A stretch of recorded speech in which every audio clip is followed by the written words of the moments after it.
देखिए, जीवों को बचाने से पुण्य का बंध होता है और जीवों को मारने से पाप का बंध होता है। तो हमारे चर्या में ये बात को विशेष रूप से ध्यान रखना चाहिए कि जैसे जीवन हम चाहते हैं वैसे प्रत्येक प्राणी भी जीवन चाहता है ना। अब हम जब गाड़ी से चलते हैं, गाड़ियों में दौड़ते हैं, नियम से अनेक जीवों की प्रार्थना तो होती ही है।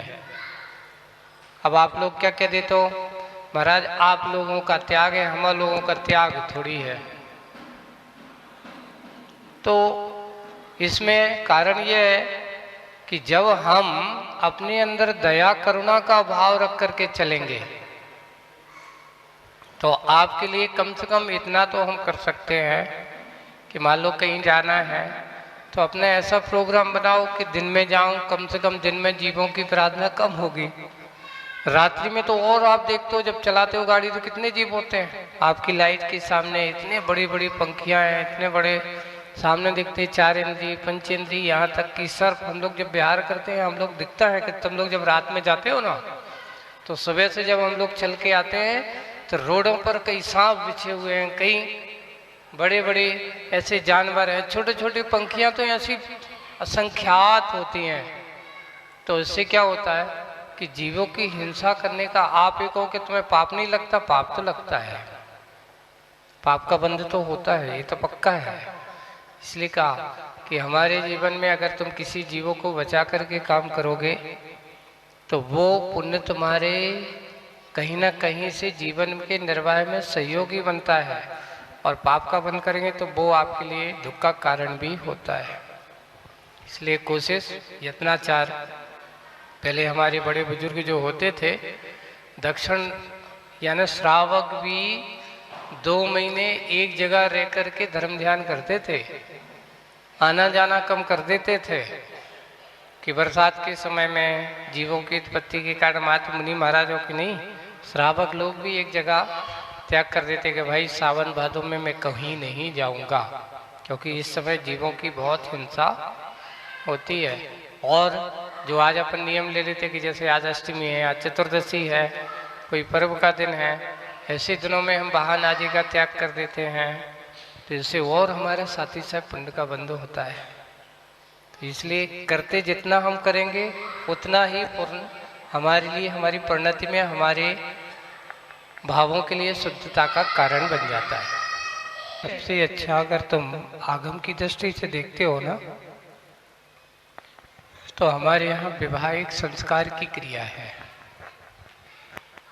विवाह क्या है, इसको हम लोग क्या बना दिए आज के समय, भोगों की क्रिया बना दी हमने, राग की क्रिया कर दी है। पूज्य आचार्य भगवान जिनसेन आचार्य महाराज ने, आप आदिनाथ पुराण उठा के देखना, शादी विवाह है ये जो होता है, जैसे कि पहले उसका सगाई संबंध कर देते हैं।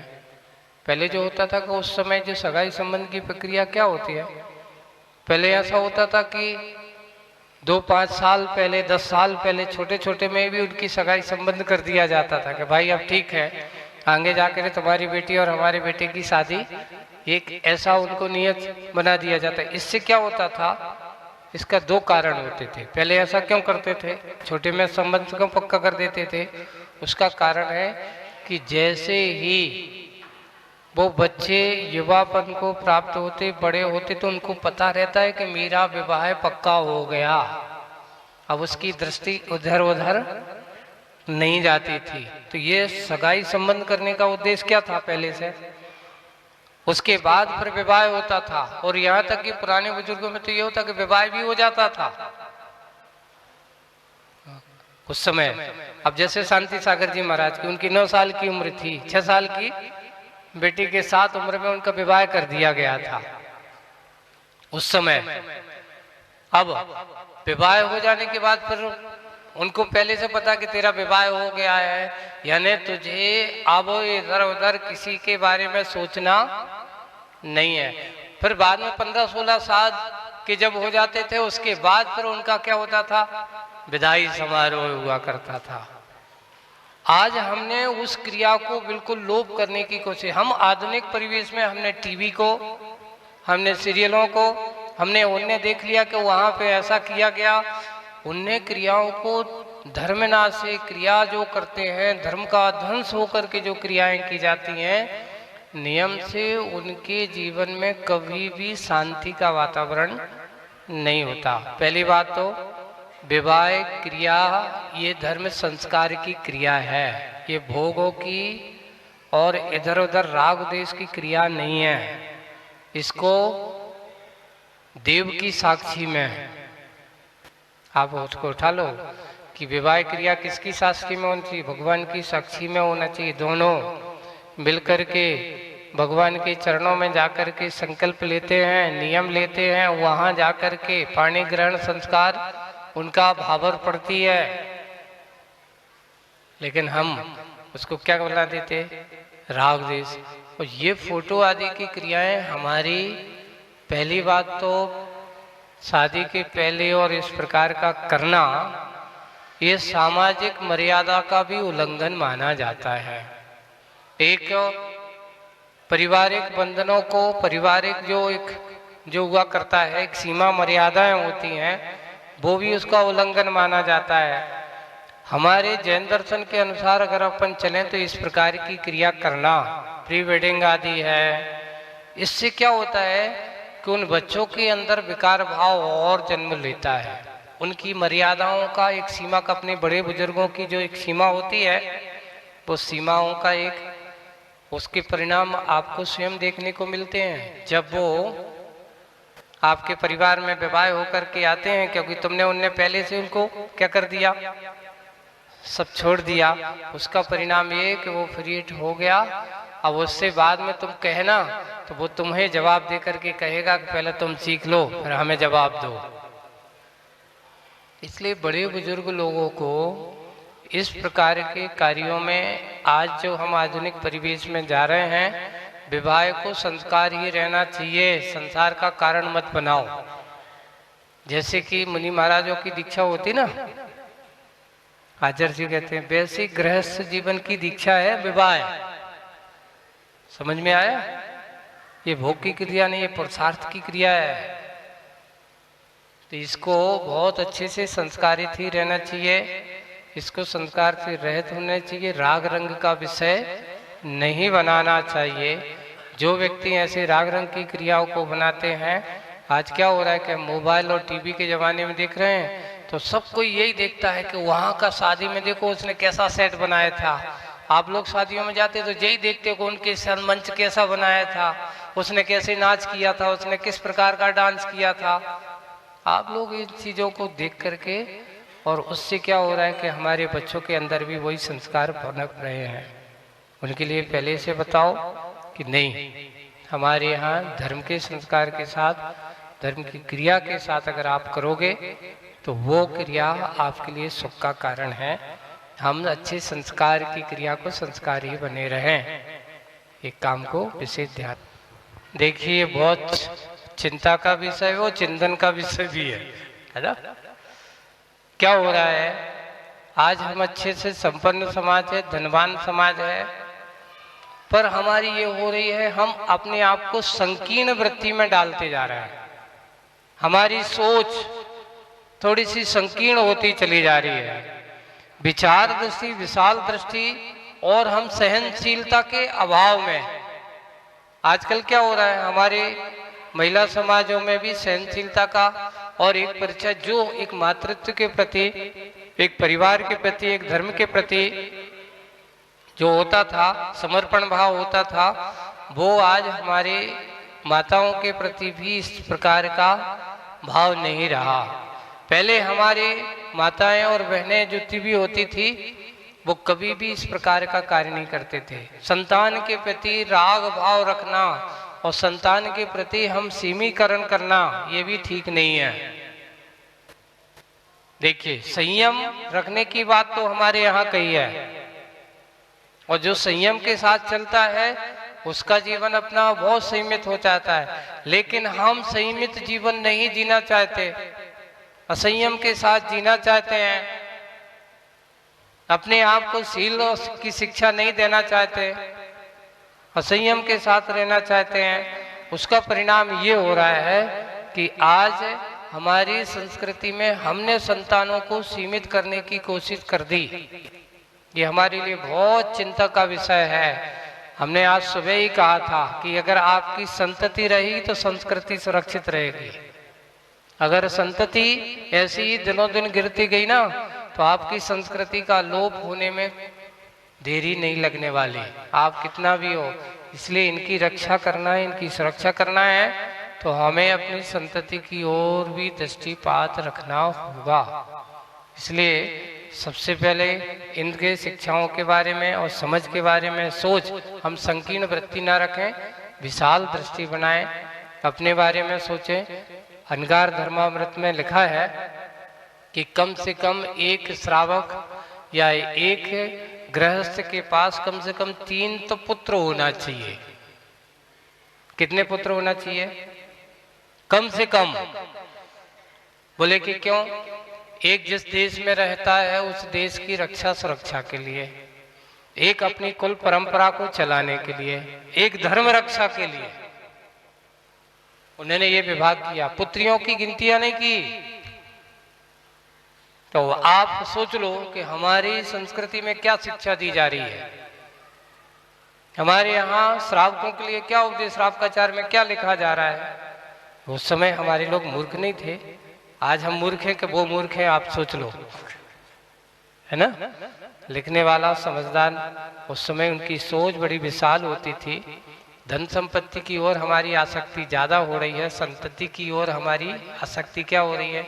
हम सोचते हैं एक रहेगा तो अच्छा रहेगा, हम सुख से जिएंगे। बाद में पता चलता है कि काश अगर 1-2 और होते तो आज हमारे सामने ऐसी समस्या नहीं आती, है ना। अकेले में जितना बाद में बुढ़ापे में लोगों को पछतावा होता है, उसी समय उनको समझ में आता है।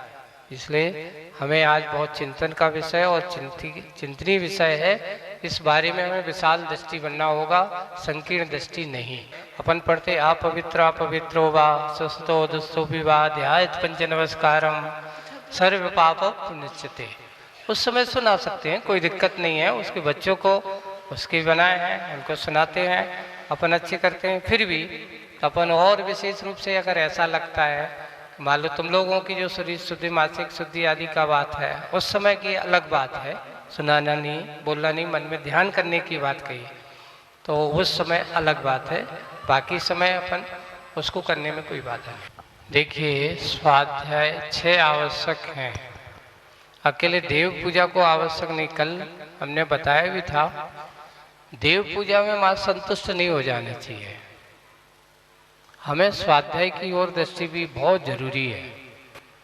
आज हमारी वास्तविक रुचि ये है कि हम लोग स्वाध्याय के प्रति निरीह होते चले जा रहे हैं। अपने ग्रंथों को हमारे मंदिरों में रखे हुए उन पे दीमक लग रही है ग्रंथों पर, लेकिन अगर हम उन ग्रंथों को थोड़ा सा खोल करके उनका अध्ययन करने की कोशिश करें तो हमें पूजा का अर्थ क्या है, पूजा क्यों करना है, उसके भाव समझ में आएंगे। और नहीं किया, नहीं स्वाध्याय किया तो आपको क्या है। तो ये आवश्यकों में दूसरे नंबर पे, तीसरे नंबर पे स्वाध्याय का नंबर है।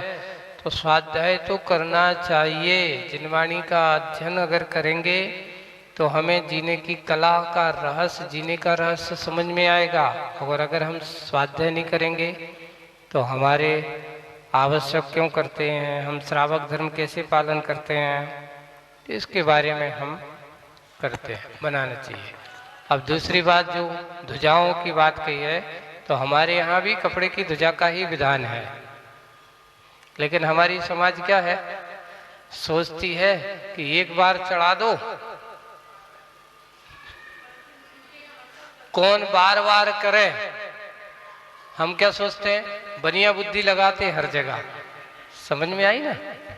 तो हर जगह बनिया बुद्धि, कौन चढ़ाएगा, कौन करेगा, कौन क्या होगा। अरे भाई, ये अनुष्ठान है, कोई छोटी मोटी नहीं। ध्वजा चढ़ाना कोई छोटी बात है अपने यहाँ। तो हम क्या हो गए, आलसी ज्यादा हो गए, तो बस 600 सोने का पालिश चढ़वा दिया, बढ़िया सोने की वो लगवा करके वर्क में लगा करके, और एक बार स्थाई लगा दी। ध्वजा तो वो लगा दी तो वो भी अब ठीक है अपनी जगह, उसको मना तो नहीं किया, निषेध नहीं किया, लेकिन वस्तुतः ध्वजा तो फहराना ही चाहिए। कपड़े की ध्वजा ही उसका विधान ही उसमें मिलता है। तो और उसमें भी लिखा है कि हर 2-3 महीने में बदलते रहना भी चाहिए अगर कपड़े की ध्वजा है। ऐसा नहीं कि लगा दी अब साल 2 साल बाद निकाल रहे हैं तो बिल्कुल फट गई है, वो हो गया है, तो ये भी नहीं होना चाहिए। कम से कम 2-3 महीने में ध्वजाएं अपनी बदलती रहना चाहिए। जैसे आप अपने वस्त्रों को बदलते ना, खराब हो जाते अलग कर देते हो, वैसे ही हमारे मंदिर अपने 3 लोक के नाथ की ध्वजा है और उस पर बदलते रहना चाहिए, नए नए ध्वजाओं को लगाते रहना चाहिए। कि जहाँ धर्म को आचरण करने वाले लोग ज़्यादा रहेंगे ना, वहाँ पर धर्म सुरक्षित रहेगा। उसका कारण यही रहा होगा कि उस समय इस प्रकार देखो, उत्तर भारत में, उत्तर भारत से जाने का कारण क्या था कि वहाँ प्राकृतिक आपदा, इस कारण से वहाँ पर धर्म को पालन करने में लोगों की ऐसी बाधाएं आ सकती हैं। इस कारण से वहां से महाराज ने विहार करने की बात कही गई थी। दक्षिण भारत में इस प्रकार की कोई आपदा नहीं आई, वहां पर अच्छा सुवृक्ष का वातावरण बना रहा। और जहां सुवृक्ष, अपने यहाँ भी लिखा है मुनिराज को कहाँ विहार करना चाहिए, है ना, तो हम लोगों को स्पष्ट लिखा है जहां धर्म का आचरण करने वाले लोग रहते हो वहां पर विहार करना चाहिए।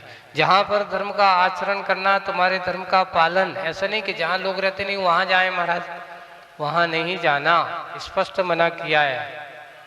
तो हम उसके लिए कहा, तो इसलिए उस समय दक्षिण भारत में वहां ऐसे पालन करने वाले थे, धर्म की रक्षा, धर्मात्माओं की सुरक्षा होने वाले की स्थिति में, इसलिए कहा गया। तो धर्म का आचरण कैसे होता है, धर्मात्माओं की संगति में रहने से। नहीं, इसमें शांति धारा का अभिषेक अपन जो करते हैं तत्कालिक जो जहाँ है उनके ऊपर ही करने की बात है। 3 लोग के कृत्रिम अकृत्रिम चित्तालय संबंधी वंदना अर्घ पूजन के लिए तो कहा, शांति धारा के लिए नहीं कहा। जी वही है ना। ओके, तो अपन को सिर्फ अर्घ पूजन करने के लिए तो भाव से कहा, शांति धारा तो जो जिनके ऊपर अपन वर्तमान में है उनके ऊपर करने की।